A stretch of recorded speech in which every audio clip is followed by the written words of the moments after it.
أعمالنا من يهده الله فلا مضل له ومن يضلله فلا هادي له ونشهد أن لا إله إلا الله وحده لا شريك له ونشهد أن سيدنا وسندنا ومولانا وحبيبنا محمدا عبده ورسوله أرسله الله تعالى إلى كافة للناس بشيرا ونذيرا وداعيا إلى الله بإذنه وسراجا منيرا أما بعد فأعوذ بالله من الشيطان الرجيم بسم الله الرحمن الرحيم سبحان الذي أسرى بعبده ليلا من المسجد الحرام إلى المسجد الأقصى الذي باركنا حوله لنريه من آياتنا إنه هو السميع البصير صدق الله العلي العظيم وقال النبي صلى الله عليه وسلم من تواضع لله رفعه الله ومن تكبر وضعه الله أو كما قال النبي صلى الله عليه وسلم صدق الله العلي العظيم وصدق ما قاله النبي الكريم ونحن على ذلك من الشاهدين والشاكرين والحمد لله رب العالمين আমরা দুরূদ ইব্রাহিম করি আল্লাহুম্মা সাল্লি আলা মুহাম্মাদ ওয়া আলা আলি মুহাম্মাদ কামা সাল্লাইতা আলা ইব্রাহিম ওয়া আলা আলি ইব্রাহিম ইন্নাকা হামিদুম মাজিদ আল্লাহুম্মা বারিক আলা মুহাম্মাদ ওয়া আলা আলি ইব্রাহিম ইন্নাকা হামিদুম মাজিদ আলহামদুলিল্লাহ আল্লাহ পাকের দরবারে শুকরিয়া যে আল্লাহ রাব্বুল ইজ্জাত যুল জালালি ওয়াল ইকরাম মুহাব্বত করে আমাদেরকে তার ঘর মসজিদে জুমার জামাতের জন্য সমবেত হওয়ার তৌফিক দান করেছেন। কালিমাতুশ শুকর আদায় করি আলহামদুলিল্লাহ। আল্লাহ পাকের শুকরিয়া যে আল্লাহ রাব্বুল আলামিন আমাদেরকে ইমানের সাথে সুস্থতার হায়াত দান করেছেন এবং তার আহকামগুলো সুন্নাহর সাথে যথাযথভাবে পালন করার তৌফিক দান করেছেন। সেই পালনের পরিবেশ আল্লাহ তাআলা দিয়েছেন, বলি আলহামদুলিল্লাহ। একটি আয়াত আমি তেলাওয়াত করেছি, সূরাতুল বনী ইসরাঈলের প্রথম আয়াত। এই আয়াতে কারীমা আল্লাহ রাব্বুল আলামিন বলেন সুবহানাল্লাযী, মহামহিম আল্লাহ। আমরা আশ্চর্য প্রকাশে যখন কোনো বিষয়ে বিস্ময়াভিভূত হই তখন আমরা সুবহানাল্লাহ বলি, তাই না? আচমকা কোনো নিয়ামত,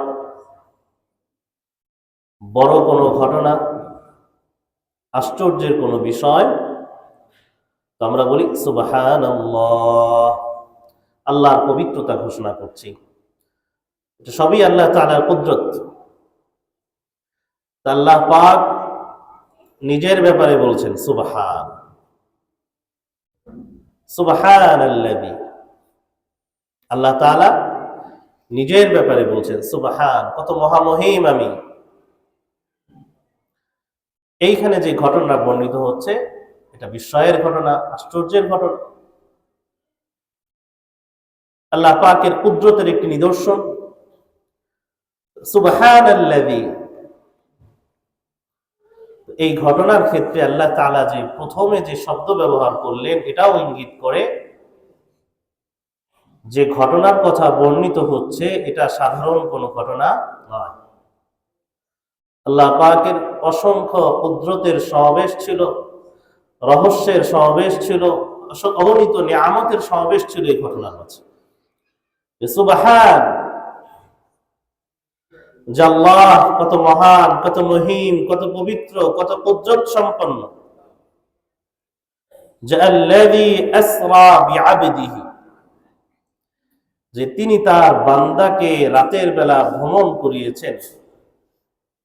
লাইলা, রাতের কোন একটি অংশে, সমগ্র রাত না।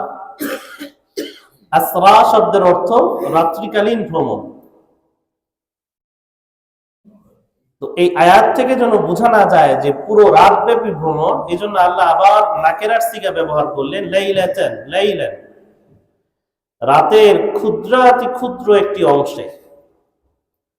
যে আল্লাহ মহামহিম তার বান্দা আজকে মিনাল মসজিদিল হারাম ইলাল মসজিদিল আকসা, মসজিদুল হারাম মক্কা মসজিদুল হারাম থেকে ফিলিস্তিনের মসজিদুল আকসা পর্যন্ত আল্লাহ তাআলা ভ্রমণ করিয়েছেন। ভ্রমণ করেছেন বলা হয়েছে না ভ্রমণ করিয়েছেন?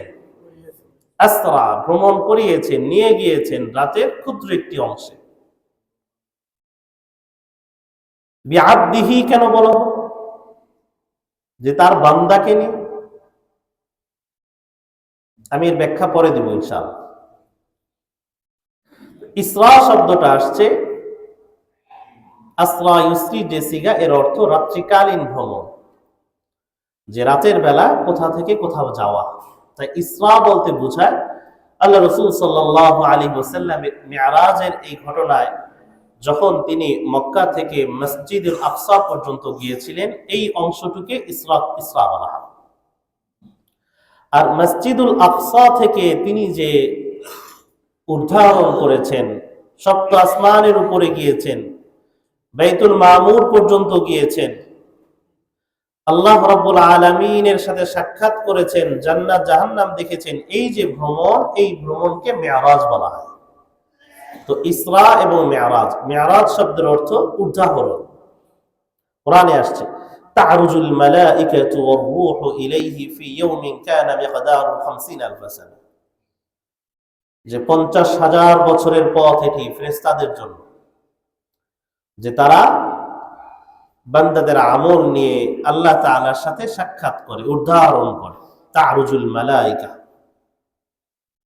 কোরআনে আরো একটি আয়াত আছে, ইয়ালামু মা ইয়ালিজু ফিল আরদ ওয়া মা ইয়াখরুজু মিনহা ওয়া মা ইয়ানজিলু মিনহা ওয়া মা ইয়ারুজু ফিহা। ইয়ারুজু, যে আল্লাহ তাআলা জানেন যে জমিনের নিচে কি ঢুকে, জমিন থেকে কি বের হয়। এটা ফল ফসলের কথা হতে পারে, মানুষের কথা হতে পারে, যে কে কবরে যাবে আর কখন উঠবে। ওয়া মা ইয়ানজিলু মিনাস সামা ওয়া মা ইয়ারুজু ফিহা, আসমান থেকে কি অবতীর্ণ হয় এবং আসমানে কি যায়। বৃষ্টিও হতে পারে, আল্লাহ তাআলার রহমতের কথা হতে পারে, যে আসমান থেকে আল্লাহ তাআলার রহমত বর্ষিত হয়, রিজিকের ফয়সালা হয়। ওয়া মা ইয়ারুজু ফিহা, এবং আসমানে যা যায়। ইলাইহি ইয়াসআদুল কালিমুত তাইয়্যিব, বান্দাদের আমল ফেরেশতারা আসমানে নিয়ে যান। তো আরাজা ইয়ারুজু থেকে আসছে উদ্ধারণ, উপরে আরোহণ করা। তো মেরাজ বলা হয় যে আল্লাহ রাসূল সাল্লাল্লাহু আলাইহি ওয়াসাল্লাম মসজিদুল আকসা থেকে বিশেষ বাহনে সিঁড়ি বেয়ে আল্লাহ তাআলা বিশেষভাবে তাকে যে আকসা থেকে আসমানে নিয়ে গিয়েছেন, প্রথম আসমানে, দ্বিতীয় আসমানে, এই ঘটনার বিস্তারিত বিবরণ হাদিসে আছে। এই অংশকে মেরাজ বলা হয়। ইসরা এবং মেরাজ উভয়ই কোরআন দ্বারা প্রমাণিত, হাদিস দ্বারা প্রমাণিত। ইমাম কুরতুবী রহমাতুল্লাহ আলাইহি তার তাফসিরে 23 জন সাহাবীর কথা বলেছেন যে ইসরা এবং মেরাজ সম্পর্কিত যত হাদিস আছে সকল হাদিস মুতাওয়াতির।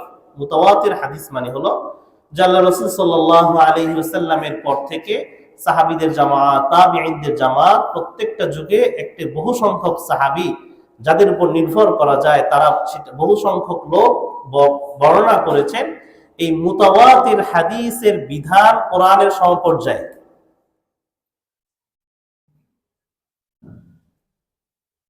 মেরাজের ঘটনা 25 জন কিবারে সাহাবী দ্বারা প্রমাণিত, কিবারে সাহাবী দ্বারা বর্ণিত হয়েছে। আবু হুরায়রা রাদিয়াল্লাহু তাআলা আনহু, ওমর বিন খাত্তাব রাদিয়াল্লাহু তাআলা আনহু, আলী রাদিয়াল্লাহু তাআলা আনহু, উবাই ইবনে কাব রাদিয়াল্লাহু তাআলা আনহু, কিবারে সাহাবী যারা হাদিস বর্ণনার ক্ষেত্রে যারা অগ্রগণ্য বড় সাহাবী যাদেরকে আমরা বলি, সম্মানের ক্ষেত্রে, মর্যাদার ক্ষেত্রে, মেহনতের ক্ষেত্রে, কুরবানির ক্ষেত্রে, সে কিবারে সাহাবীদের দ্বারা এই মেরাজের হাদিস বর্ণিত।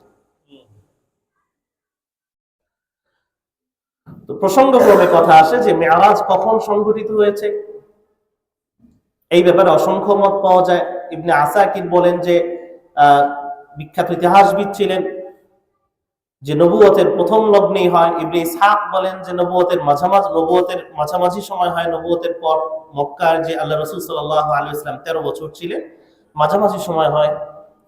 ইবনে কাসির রাহমাতুল্লাহি আলাইহি বলেন যে না, 13 বছর যে মক্কায় ছিলেন শেষ সময় হয়। মেরাজ কবে সংঘটিত হয় এই ব্যাপারে অন্তত 10টি মতামত পাওয়া যায়। আল্লামা ইদ্রিস কান্দুলবী রহমতুল্লাহ আলাইহি সিরাতুল মুস্তাফাতে এই 10টি মতকে একত্র করে তিনি সিনথেসাইজ করেছেন। একটি সামারি আকারে বলেন যে মেরাজ এবং আনুষঙ্গিক ঘটনাকে আমরা যদি একসাথে বিবেচনা করি, আমরা দেখি যে আমরা জানি যে মেরাজে নামাজ ফরজ হয়।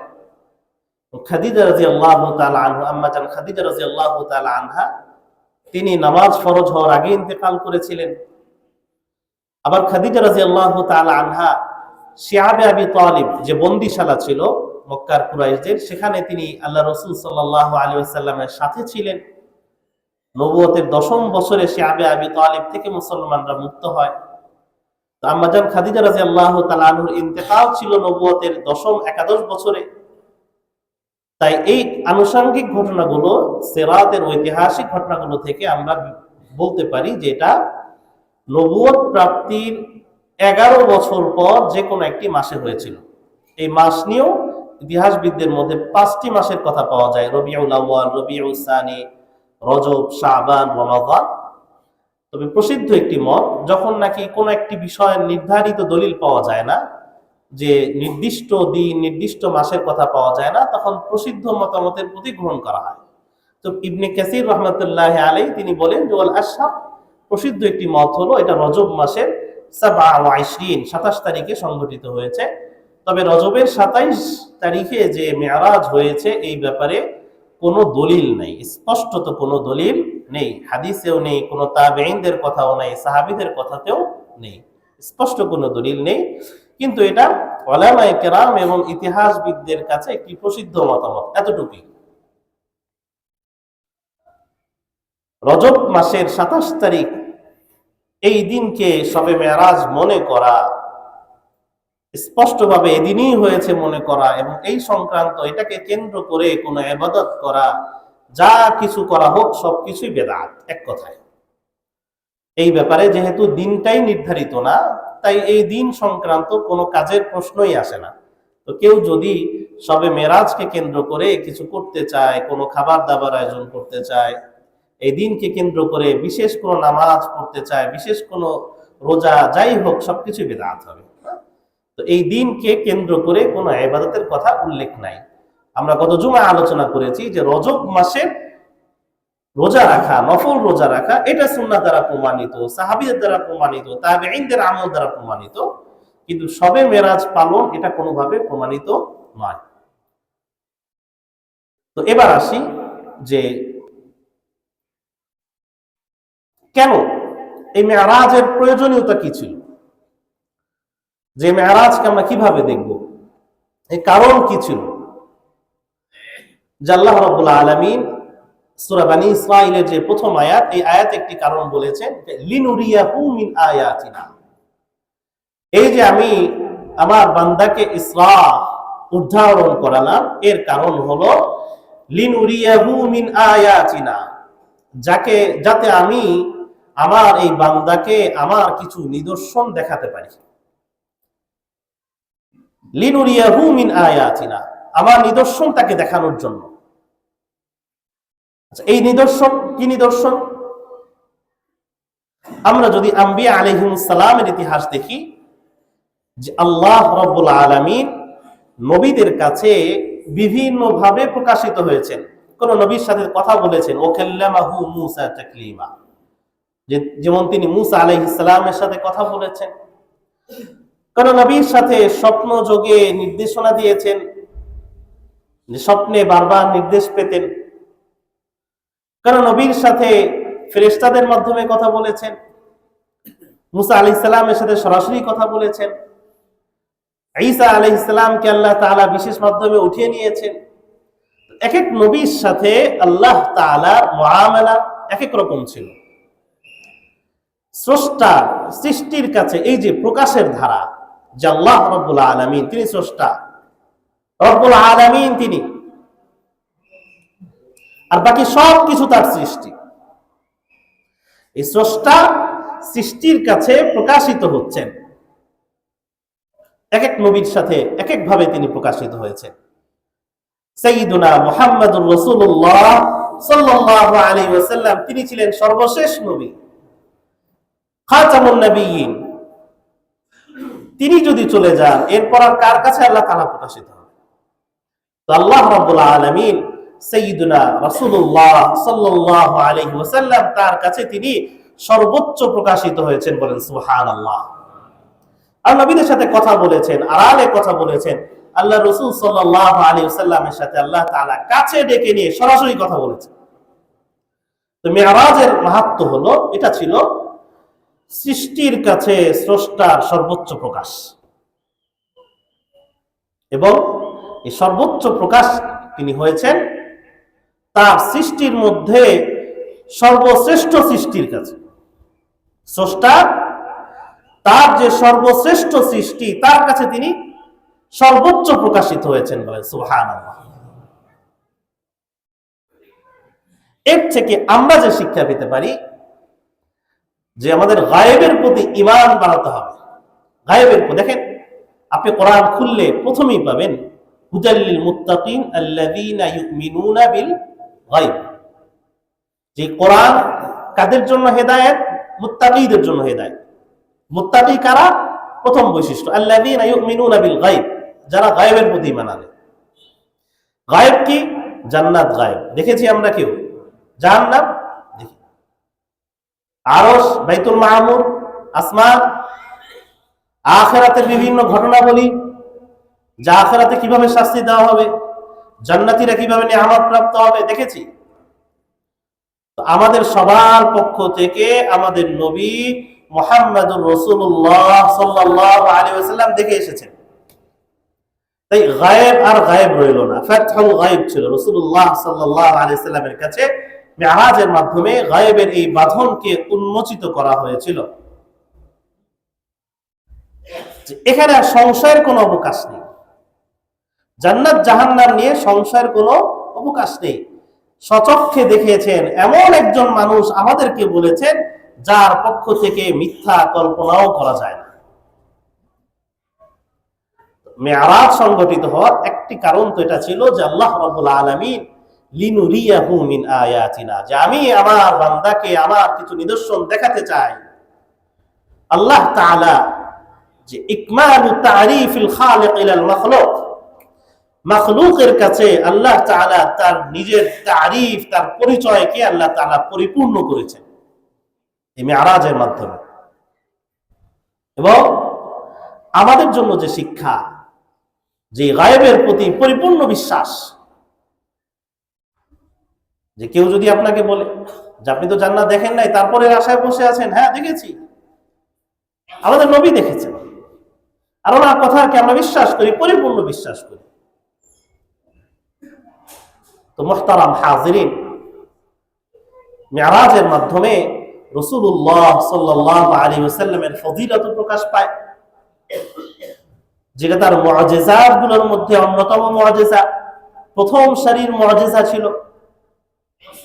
এক, দ্বিতীয়ত এর মাধ্যমে নামাজের এই বিধানের ফজিলত প্রকাশ পায়। যে আমরা জানি মিরাজের সেই রজনীতেই নামাজ ফরজ হয়েছিল। অন্যান্য বিধান আল্লাহ রাব্বুল আলামিন ফেরেশতাদের মাধ্যমে আমাদের কাছে পাঠিয়েছেন, আর নামাজের এই বিধানটাকে আমাদের থেকে একজনকে ডেকে নিয়ে তারপর তিনি দিয়েছেন। নামাজের এই বিধানের গুরুত্ব, তাৎপর্য এটাও প্রকাশিত হয় এই মেরাজের মাধ্যমে। তো মেরাজ শুধু একটি মুআজিজা না, এই মেরাজের মাহাত্ম্য, রহস্য যদি আমরা চিন্তা করি, যেটা কিভাবে স্রষ্টার সর্বোচ্চ পরিচয়ের প্রকাশ ছিল, এটা কিভাবে ঈমান বৃদ্ধির কারণ হতে পারে, আমাদের গায়েবের প্রতি ঈমান বৃদ্ধির একটা উৎস হতে পারে, একইভাবে এই মেরাজ আল্লাহ রাসূল সাল্লাল্লাহু আলাইহি ওয়াসাল্লামের সর্বোচ্চ ফজিলত, তার মর্যাদাকে সমুন্নত করে। এই মেরাজ বিধানের মধ্যে, আহকামের মধ্যে নামাজের ফজিলতেরও সর্বোচ্চ নির্ণায়ক। মুহতারাম, মেরাজ সংক্রান্ত যে হাদিস, এই হাদিসগুলোতে আল্লাহ রাসূল সাল্লাল্লাহু আলাইহি ওয়াসাল্লাম যা দেখেছেন, যে পথে তিনি গিয়েছেন, তার সাথে যা যা হয়েছে, প্রত্যেকটা ঘটনার সাথে আমাদের জন্য শিক্ষা রয়েছে। সে হাদিসের আলোকে ইনশাআল্লাহ আমি আপনাদের সেই হাদিসগুলো শোনাবো ইনশাআল্লাহ। তো মেরাজ কিভাবে ঘটেছিল? এখনো অনেকে বলতে চায় যে এটা হয়তো স্বপ্ন যুগে হয়েছিল। বাস্তবতা এটা যে আল্লাহ রাসূল সাল্লাল্লাহু আলাইহি ওয়াসাল্লাম বিল জাসাদ ফিল ইয়াকাযা, সশরীরে সজাগ অবস্থায়, সশরীরে সজাগ অবস্থায় এটা হয়েছিল, এটাকে বিশ্বাস করতে হবে। যে ব্যাপারে তিনটা মতামত পাওয়া যায়। একটা মত হলো যে এই মেরাজ রূহের মাধ্যমে হয়েছে, সশরীরে হয় নাই, রূহের মাধ্যমে হয়েছে। কেউ কেউ এটা বলার চেষ্টা করেছেন। দ্বিতীয় একটা মতামত পাওয়া যায় যে মেরাজ, কোরআনে যেহেতু মসজিদুল মক্কা থেকে আকসা পর্যন্ত আসরা বলা, ইসরার কথা আছে, তো ইসরা এই অংশটা সশরীরে হয়েছে, মক্কা থেকে মসজিদুল আকসা পর্যন্ত। আর আকসা থেকে যে উদ্ধারণ, এটা রূহের মাধ্যমে হয়েছে। আর তৃতীয় যে মতামত, যেটা আমাদের সালফে সালেহিনদের মতামত, অধিকাংশ সাহাবীদের মতামত, এটা হলো যে মেরাজও সশরীরে হয়েছে, ইসরাও সশরীরে হয়েছে, এবং উদ্ধারণ এটাও সশরীরে হয়েছে, সজাগ অবস্থা হয়েছে। ইমাম সাহেব সামনে চলে আসেন। কোরআনের কিছু দলিল আদিল্লার মাধ্যমে আমরা এই জিনিসটা স্পষ্ট করতে পারি যে মেরাজ অবশ্যই সশরীরে হয়েছে এবং সজাগ অবস্থায় হয়েছে। প্রথম প্রমাণ যে আল্লাহ রাব্বুল আলামিন মেরাজের ঘটনার ক্ষেত্রে সুবহান কি বলেছেন? সুবহানাল্লাহ। আশ্চর্যের ঘটনায়, বিস্ময়ের ঘটনাতেই সুবহান বলা হয়। আল্লাহ রাব্বুল আলামিন নিজের একটি আচরণের ক্ষেত্রে, তার নিজের একটি কাজের ক্ষেত্রে, আল্লাযী আসরা, আল্লাহ তাআলা নিজে নিয়েছেন মসজিদুল হারাম থেকে মসজিদুল আকসার দিকে। তো এই যে আল্লাহ তাআলা একজনকে মসজিদুল হারাম থেকে মসজিদুল আকসায় ভ্রমণ করিয়েছেন, এটা যদি স্বাভাবিক ঘটনা হতো তাহলে প্রথমে সুবহান দিয়ে শুরু হতো না, সুবহানাল্লাযী আসরা বিআবদিহি। তো এই সুবহান বনি ইসরাঈলের প্রথম আয়াতের এই যে মেরাজের ঘটনার শুরুতেই যে আল্লাহ রাব্বুল আলামিন সুবহানাল্লাহ বললেন, এর দ্বারাও বোঝা যায় যে মেরাজ সশরীরে হয়েছে। রূহের মাধ্যমে বললে এখানে আশ্চর্যের কি আছে? স্বপ্নের মধ্যে হলে এখানে বিস্ময়ের কি আছে? এক, বিআবদিহি, এই যে আল্লাহ রাব্বুল আলামিন আবদ শব্দ ব্যবহার করেছেন, এক্ষেত্রেও বোঝা যায় আবদ, যেটা আল্লাহ রাব্বুল আলামিন রাসূলুল্লাহ সাল্লাল্লাহু আলাইহি ওয়াসাল্লাম তাকে, মানুষ, তিনি আমাদের মতোই মানুষ ছিলেন, সশরীরে সজাগ অবস্থায় তাকে নিয়েছেন। যদি রূহের মাধ্যমে হতো তাহলে তো বিরূহি আবদিহি এটাও হতে পারত, বিরূহি আবদি হতে পারত। আবদের মাধ্যমে আরো একটি দিক ইঙ্গিত করে যে আল্লাহ রাব্বুল আলামিন ঈসা আলাইহিস সালামকে যখন রাফাআহুল্লাহ, উপরে উঠিয়ে নিয়েছিলেন, তখন খ্রিস্টানবাসী ফিতনায় পড়েছিল, তাকে আল্লাহ তাআলা শরীকানায় দিয়ে দিয়েছিল, নাউযু বিল্লাহি মিন যালিক। তাফসীর এসেছে যে বিআবদিহি দ্বারা বোঝায় যে এত বড় একটি ঘটনা, যে আল্লাহ রাব্বুল আলামিন তাকে জমিন থেকে 7 আসমানের উপরে নিয়েছেন, তবুও তিনি আব্দ, একজন দাস, একজন মানুষ, আব্দি থাকবেন তিনি, বিআব্দিহি। তো যেটা বলছিলাম যে মেরাজ সশরীরে হয়েছিল, সজাগ অবস্থা হয়েছিল, এটা আমাদের বিশ্বাস করতে হবে। আল্লাহ রাসূল সাল্লাল্লাহু আলাইহি ওয়াসাল্লাম যখন তার চাচাতো বোন উম্মে হানি রাদিয়াল্লাহু তাআলা আনহাকে এই ঘটনা শোনালেন, তিনি বললেন, লা তুহাদ্দিস ইউকাযযিবুক, যে আপনি এটা কাফেরদের কাছে বলেন না, তারা কিন্তু আপনাকে মিথ্যা প্রমাণিত করবে। যদি স্বপ্ন যোগেই হতো, যদি রূহের মাধ্যমেই হতো, তাহলে তো এই উক্তিরও প্রয়োজন হতো না, যে কাফেররা আপনাকে কেন মিথ্যা প্রতিপন্ন করবে। যদি স্বপ্নের মাধ্যমে হতো, তাহলে তো কাফেরদের এইভাবে হামলে পড়া, তার বিরুদ্ধে মিথ্যা অপবাদ রাখানোর প্রয়োজনীয়তা ছিল না, যে বলতো হ্যাঁ স্বপ্নের মাধ্যমে তো যে কেউই আকাশে উঠতে পারে। এই উক্তি দ্বারা বোঝা যায় যে মেরাজ সশরীরে হয়েছিল। আবু বকর রাদিয়াল্লাহু তাআলা আনহুকে সিদ্দিক উপাধিতে ভূষিত করা হয় এই মেরাজের ঘটনা বিশ্বাসের কারণে। আবু বকর সিদ্দিক রাদিয়াল্লাহু তাআলা আনহু আল্লাহ রাসূল সাল্লাল্লাহু আলাইহি ওয়াসাল্লামের সকল ঘটনায় সকল কথাই বিশ্বাস করতেন, সকল কথার প্রতি তার সত্যায়ন ছিল। তো মেরাজের কি বিশেষত্ব ছিল যে পরে তাকে সিদ্দিক বলা হতো। যদি স্বপ্ন যোগে হতো, যদি রূহের মাধ্যমে হতো, তাহলে এই ঘটনা বিশ্বাসের কারণে তাকে স্পেশালি সিদ্দিক বলার প্রয়োজন হতো না। তো কোরআনের এই শব্দ চয়ন এবং মেরাজের পরবর্তী কাফেরদের যে প্রতিক্রিয়া, মুমিনদের যে প্রতিক্রিয়া, এর মাধ্যমেও প্রমাণিত হয় যে মেরাজ সশরীরে হয়েছিল। সূরা নাজমে যে আয়াত আছে, মা যাগাল বাসার ওয়া মা তাগা লাকাদ রাআ মিন আয়াতি রাব্বিহিল কুবরা, আল্লাহ তাআলা আল্লাহ রাসূল সাল্লাল্লাহু আলাইহি ওয়াসাল্লামের চোখের প্রশংসা করেছেন, দৃষ্টির প্রশংসা করেছেন, যে তার দৃষ্টি বিভ্রান্ত হয়নি, তার দৃষ্টি সীমা লঙ্ঘন করেনি। লাকাদ রাআ মিন আয়াতি রাব্বিহিল কুবরা, তিনি তার রবের বিরাট নিদর্শন, বড় বড় নিদর্শন তিনি দেখে এসেছেন। এই আয়াতও প্রমাণ করে যে বড় বড় নিদর্শন সচক্ষে দেখা, চোখের প্রশংসা করা, দৃষ্টির প্রশংসা করা, এটা মেরাজের ক্ষেত্রে এবং এটা স্বপ্ন যোগে হলে এমন কথা বলার প্রয়োজন হতো না। তো মুহতারাম হাজিরিন, মেরাজের শিক্ষা এবং মেরাজ আল্লাহ রাসূল সাল্লাল্লাহু আলাইহি ওয়াসাল্লাম কি কি দেখেছিলেন, এটা আমরা আগামী জুমায় আলোচনা করব ইনশাআল্লাহ। আমরা জানি যে আগামীকাল আমাদের মসজিদ মাদ্রাসা কমপ্লেক্সের পক্ষ থেকে আয়োজিত মাহফিল অনুষ্ঠিত হবে, আমরা জানি তো ইনশাআল্লাহ। এই মাহফিলে আমরা সবাই অংশগ্রহণ করবো না ইনশাআল্লাহ? আমাদের যারা পরিচিত ভাই বোন, বন্ধু বান্ধব, পরিচিত যারা আছে আশেপাশে থাকে, আমরা সবাইকে দাওয়াত দিব এবং সবাইকে নিয়ে আসবো ইনশাআল্লাহ। এই মাহফিল এটা আমাদের কালচারাল ফাইট। এই মাহফিলকে বন্ধ করার জন্য বিগত ফ্যাসিবাদী আমলে এমন কোন ষড়যন্ত্র নাই করা হয় নাই। এই মুসলমানদের কণ্ঠকে, আলেমদের কণ্ঠকে রুদ্ধ করার জন্য সকল ধরনের ষড়যন্ত্র করা হয়েছে। এই মাহফিলকে আমাদের চালু রাখতে হবে, এটা আমাদের শিআর, এটা এই অঞ্চলের আমাদের মুসলমানদের একটা নিদর্শন। আমরা যদি এই মাহফিলগুলোকে সচল রাখার জন্য সবাই এগিয়ে না আসি, আস্তে আস্তে এই বিরোধীদের চক্রান্তে একটা সময় হয়তো এই মাহফিল বন্ধ হয়ে যাবে।